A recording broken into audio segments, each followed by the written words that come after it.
আসসালামু আলাইকুম সম্মানিত ভিউয়ার্স, আশা করি সবাই ভালো আছেন। তো বন্ধুরা, আজকের ভিডিওটা খুব গুরুত্বপূর্ণ একটা ভিডিও, আপনারা সবাই দেখবেন। এটা একটা পিকচার প্রবলেম, টপ রিটেস লাইন প্রবলেম বলে।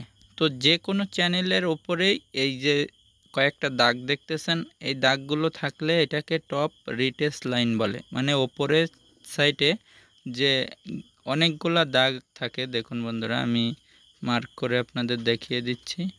এই দাগগুলো থাকলে এটা কিভাবে সমাধান করতে হয় আজকের এই ভিডিও থেকে আপনারা শিখে যাবেন। তো বন্ধুরা, ভিডিওটি মনোযোগ সহকারে দেখুন। যে কোনো চ্যানেলেই কিন্তু এই দাগটি থাকতেছে, পিকচারের ওপরে এই দাগটি থাকতেছে। তো আপনারা যদি আইডিয়া করে থাকেন তাহলে কমেন্টে জানান যে কোথায় এই প্রবলেমটি হতে পারে। তো আর আমি স্টেপ বাই স্টেপ আপনাদের কাজ করে বুঝাই দেব যে একটা কাজের ভিতরে ঝামেলাও আছে, আবার সঠিক সমাধানও আছে। ঠিক আছে, আপনারা এই ভিডিওটি কন্টিনিউ দেখতে থাকুন, তাহলে জিনিসটি ক্লিয়ারভাবে বুঝতে পারবেন। তো সবার প্রথমে আমাদের ভোল্টেজগুলো মাপতে হবে যে 110 ভোল্ট ওকে আছে কি। দেখুন বন্ধুরা, আমি 110 ভোল্ট ওকে পেলাম।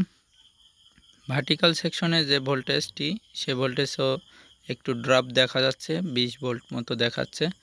এখানে যে ডায়োড আছে, ডায়োডের এই পাশে ও পাশ দুই পাশে মাপলাম, 19 ভোল্ট 20 ভোল্ট এরকম দেখাচ্ছে। তো এটা টপ রিটেস লাইন বলে। এই প্রবলেমটি হয় মূলত ভার্টিক্যাল সেকশন থেকে, এই প্রবলেমটি হয়। তো সবার প্রথমে আমরা ভার্টিক্যাল আইসির পিন ভোল্টেজগুলো মেপে দেখব। তো বন্ধুরা, 1 নাম্বার পিনে সিগন্যাল ভোল্টেজ আসবে 2 থেকে 3 ভোল্ট, এটা আমরা 2.5 ভোল্ট পেয়েছি। তো এখানে 50-এ সিলেক্ট করলাম। দেখুন দ্বিতীয় নাম্বার পিনে যে ভোল্টেজটি থাকবে এটা 20 ভোল্ট পেয়েছি। তৃতীয় নাম্বার পিনে যে ভোল্টেজটি থাকবে এখানে 50-এ সিলেক্ট করা রয়েছে, এখানে 16-তে উঠেছে। তার মানে আমাদের এখানে 16 ভোল্ট শো হচ্ছে। তৃতীয় নাম্বার গেল, চতুর্থ নাম্বারটা গ্রাউন্ড, পঞ্চম নাম্বার পিন হচ্ছে 12 ভোল্ট শো হচ্ছে। 12 ভোল্ট 13 ভোল্ট শো হবে, সমস্যা নাই। 6 নাম্বার পিনের ভিতরে আমরা 27 ভোল্ট 26 ভোল্ট পাবো, ওখানে আমরা 19 ভোল্ট পেয়েছি। আর 7 নাম্বার পিনের ভিতরে দেখুন বন্ধুরা, 10-এ সিলেক্ট করা আছে, এখানে 3 ভোল্ট মতো পেয়েছি। তো 3 ভোল্ট এটাও ঠিক আছে, সমস্যা নাই। এখানে আমাদের তৃতীয় নাম্বার পিনের সাথে একটা ক্যাপাসিটর কানেক্ট করা আছে 100 ইউএফ 35 ভোল্ট। তো বন্ধুরা, মূলত এই ক্যাপাসিটরটির প্রবলেম হলে এরকম সমস্যাগুলো দেখা যায়। তো আমরা এই ক্যাপাসিটরটি পরিবর্তন করে দেখব সমাধান হয় কি। কারণ এই ক্যাপাসিটর মাধ্যমে আমাদের আইসির তৃতীয় নাম্বার পিনে ভোল্টেজটি ইনপুট হয়েছে। তো এখন আমরা ক্যাপাসিটরটি খুলতেছি।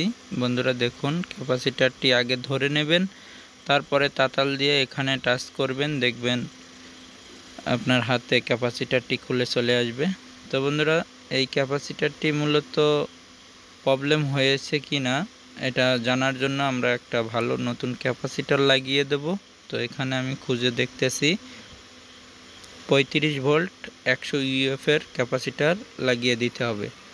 তো বন্ধুরা দেখুন, আমি একটা ক্যাপাসিটর নিলাম, এটি লাগিয়ে দেখব সমাধান হয় কি। যে কোনো কাজের ধৈর্য রাখতে হবে অবশ্যই, কারণ একটা একটা করে চেঞ্জ করে করে সমাধান করতে হয়। তো আপনারাই বলুন, কমেন্টে জানাবেন যে কোন জিনিসটা পরিবর্তন করলে অ্যাকশনসে হয়ে যেত, আপনারা জানেন, এটা একটু কমেন্টে জানাবেন। তাহলে আপনাদের আইডিয়া হবে যে এই কাজটি করতেছে ভাই, এই জিনিসটা পরিবর্তন করলে হয়ে যাবে। তো এটা আপনারাও জানাবেন হ্যাঁ, কমেন্টে। তো বন্ধুরা দেখুন, ইনপুট ভোল্টেজটা কিন্তু কম আসতেছে। এখানে ইনপুট ভোল্টেজটা 20 ভোল্ট আসতেছে। আর এখানে যে তৃতীয় নাম্বার পিনের সাথে কানেকশন করা আছে, এটা আমার এখানে 15 ভোল্ট মতো 16 ভোল্ট মতো শো করতেছে। আমাদের আইসি তৃতীয় নাম্বার পিনে থাকবে 1 থেকে 1.5 ভোল্ট এরকম শো থাকবে, তাহলে এই প্রবলেমটি সমাধান হয়ে যাবে। আর এখানে আমি দেখতেছি যে ভোল্টেজটা ড্রপ কেন, এই জন্য ড্রাইভার ট্রান্সফরমার পর্যন্ত ভোল্টেজটি মাপলাম, ওখানে 15-16 ভোল্ট ঠিক আছে। তো এখন ডায়োডের এই পাশ ওই পাশ দুই পাশে মাপলাম, তাও আমার এখানে ভোল্টেজ 20-19 এরকম দেখা যাচ্ছে। তো এখন আমি মেন যে ফিল্টার ক্যাপাসিটরটি আছে 27 ভোল্ট ভার্টিক্যাল সেকশনে 27 ভোল্ট লাইনের যে ক্যাপাসিটরটি আছে এটাকে আমার একটু সন্দেহ লাগছে। এই জিনিসটা একটু পরিবর্তন করে দেখব ভোল্টেজটা একটু বাড়ে কি না। তো ঠিক আছে, আপনারা এইভাবে আইডেন্টিফাই করবেন যে এইটা প্রবলেম হতে পারে। তো বন্ধুরা দেখুন, আমি ক্যাপাসিটরটি পরিবর্তন খুললাম, খোলার পরে ভোল্টেজ মাপলাম। দেখুন এখানে শুধু 12 ভোল্ট শো করতেছে। মিটারের দিকে খেয়াল করুন, 50-এ সিলেক্ট করা আছে, 12 ভোল্ট শো হচ্ছে। যখনই ক্যাপাসিটরটি লাগানো হয় তো নতুন একটি ক্যাপাসিটর লাগিয়ে দিলাম 35 ভোল্ট 470 ইউএফ।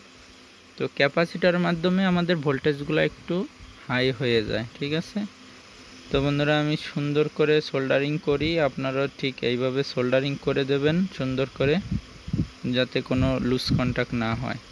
তো এখানে ক্যাপাসিটরটি পরিবর্তন করে আমাদের সে 20 ভোল্টই আছে, কোনো ভোল্টেজের কোনো পরিবর্তন হলো না। তো এখন আমরা দেখি কি প্রবলেমটি হতে পারে, কোন জিনিসটা পরিবর্তন করব। তো এখানে দেখুন বন্ধুরা, এই লাইনটি গেছে, আমাদের এখানে একটা ডায়োড আছে, এই ডায়োডটির মূলত প্রবলেম থাকতে পারে, এটা মনে করে আমরা ডায়োডটিও পরিবর্তন করে দেখব। আর আইসি 3য় নাম্বার পিনের ভোল্টেজটা কিন্তু হাই হয়ে গেছে। এটা দেখুন 50-এ সিলেক্ট করা আছে, 16 ভোল্ট দেখাচ্ছে। এই ভোল্টেজটি 1 থেকে 1.5 ভোল্ট থাকবে, কেন এই ভোল্টেজটি বেশি হচ্ছে এটা একটু ভাবার বিষয়। তো যাই হোক, এটা আমরা পরিবর্তন করব, ডায়োডটি পরিবর্তন করব, করে দেখব যে এটা ঠিক হয় কি না। তার আগে আরেকটি কাজ করে দেখি এটা সমাধান হয় কি না। তো এখানে 3য় নাম্বার পিনের সাথে আমি মিটারের কাঁটাটি রাখলাম, রাখার পরে এখানে 15-16 ভোল্ট শো হচ্ছে। আর আরেকটি ক্যাপাসিটর লাগিয়ে দেখতেছি যে ভোল্টেজটি কম হয় কি না। তো বন্ধুরা এতে কোনো কাজ হলো না, ভোল্টেজটি কোনো কমতেছে না। তো এজন্য আমরা কি করব, আইসির 2য় নাম্বার পিন আর 6 নাম্বার পিন আমরা ওপেন করে দেব। ওপেন করে দিয়ে দেখব যে ভোল্টেজ কত আছে। তো আইসির পিনগুলা ওপেন করে দিলাম, দেওয়ার পরে আমরা এখানে দেখব ক্যাপাসিটারের ওখানে কত ভোল্টেজ শো হচ্ছে। দেখুন বন্ধুরা এখানে 30 ভোল্ট মতো শো হয়ে যাচ্ছে। তো এখন বোঝা যাচ্ছে যে আমাদের আইসিটির কোনো প্রবলেম থাকতে পারে। এখানে দেখুন 25-26 ভোল্ট শো হয়েছে। তার মানে আইসির ভিতরে যখনই লাইনটি যাচ্ছে তখনই মেন লাইনের ভোল্টেজটি ড্রপ হয়ে যাচ্ছে। তো দেখুন যখন কানেক্ট করে দিলাম আবার 20 ভোল্ট চলে আসছে। এখন আমরা এখানে যে একটা ডায়োড আছে, এই ডায়োডটির কানেকশন করা থাকে 2 নাম্বার পিন এবং 6 নাম্বার পিন। তো আমরা এই ডায়োডটি একটু পরিবর্তন করে দেখি। এই ডায়োডের নাম্বার হচ্ছে 4007। তো এই ডায়োডটি আমি একটা নতুন ডায়োড লাগিয়ে দিচ্ছি, দেখি কাজটি সম্পূর্ণ হয় কি না। তো এই ডায়োডটি যেভাবে ছিল চিহ্ন আঁকানো আছে সেমভাবে লাগাবেন। তো দেখুন লাগিয়ে আমি ঝালাই করে দিলাম, তারপরে এখন আবার চেক করব যে কি প্রবলেম হয়েছে। তো বন্ধুরা দেখুন এখানে ডায়োডটি লাগানোর পরেও সেম 20 ভোল্ট শো হচ্ছে। তো এর জন্য আমরা আইসিটি খুলতেছি, আইসিটি খুলে পরিবর্তন করে দেখব যে প্রবলেমটি সমাধান হয় কি না। তো আইসির সাকারের মাধ্যমে খুলবেন, প্রিন্টগুলা খুব সুন্দর থাকবে। তো দেখুন বন্ধুরা আইসিটি খুলে নিলাম, খুলে নতুন একটি আইসি লাগিয়ে দিলাম। আইসির নাম্বার LA78040, ঠিক আছে। তো বন্ধুরা এভাবে লাগিয়ে খুব সুন্দর করে ঝালাই করে নেবেন। আমি দেখুন কিভাবে ঝালাই করি, সেম এভাবে আপনারা কাজগুলো করবেন। আর একটার সাথে আরেকটা প্রিন্ট শর্ট হয়ে আছে কিনা এটা সরানোর মাধ্যমে দেখে নেবেন।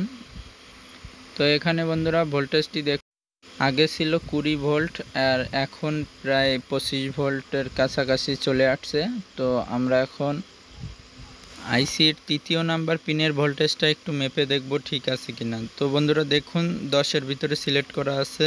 আর ক্যাপাসিটার নেগেটিভে যে লাইনটি আইসির 3য় নাম্বার পিনে গেছে, তো বন্ধুরা একটু ক্লিয়ারভাবে দেখুন আইসির 3য় নাম্বার পিনে গেছে, সেটা কিন্তু আমাদের এখানে 1 ভোল্ট শো হচ্ছে।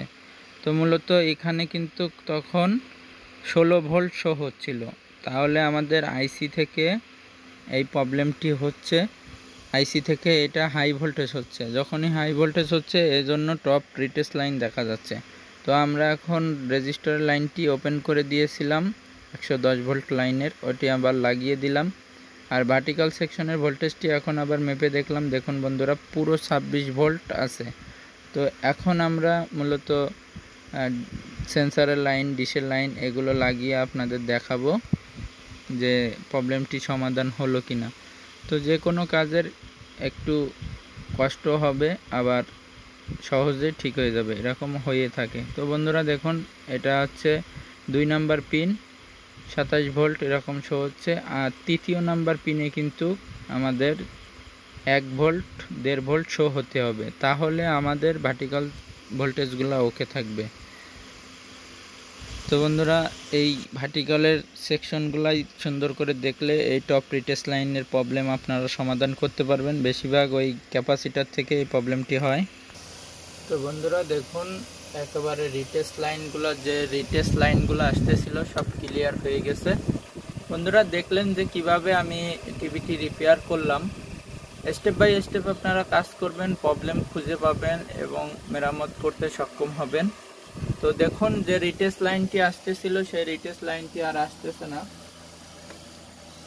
খেয়াল করুন, ওপরে যে রিটেস্ট লাইনগুলো আসতেছিল এখানে, এই রিটেস্ট লাইনগুলো আসতেছে না। তো দেখুন, তো বন্ধুরা ক্লিয়ার ভাবে চলতেছে, কোনো প্রবলেম নেই। এই যে ভার্টিক্যাল আইসিটি আছে, আইসির কোন পিনে কত ভোল্টেজ থাকবে এটা আপনার জানতে হবে। এটা যদি অ্যাকুরেট আপনি জানেন তাহলে আপনার ভার্টিক্যাল প্রবলেমের সমাধান করতে পারবেন। বন্ধুরা, CRT TV repair class part 14 এর ভিতরে পুরো ডায়াগ্রাম সিস্টেমে আপনাদের বোঝানো হয়েছে ভার্টিক্যাল সেকশন নিয়ে। আপনারা এই ভিডিওটি দেখলে বুঝতে পারবেন কোন পিনে কত ভোল্ট থাকে। অবশ্যই 14 নম্বর পার্টটি আপনারা সবাই দেখবেন, তাহলে এই ভার্টিক্যাল সেকশনের প্রবলেমের অনেক কিছু শিখতে পারবেন, সমাধানগুলো শিখতে পারবেন। সবাই প্লে লিস্টে যাবেন অথবা চ্যানেলে গিয়ে CRT TV repair class part 14 এই ভিডিওটি দেখে শিখে নেবেন, ঠিক আছে?